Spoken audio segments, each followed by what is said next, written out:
यहोवा तू यो चानन मेरी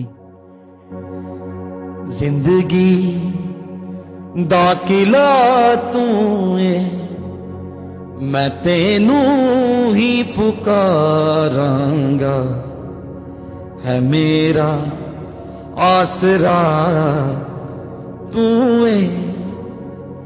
मैं तेनू अपनी पूरी जान ते ताकत नाल चाहांगा, मैं तेनू अपनी पूरी जान ते ताकत नाल चाहांगा।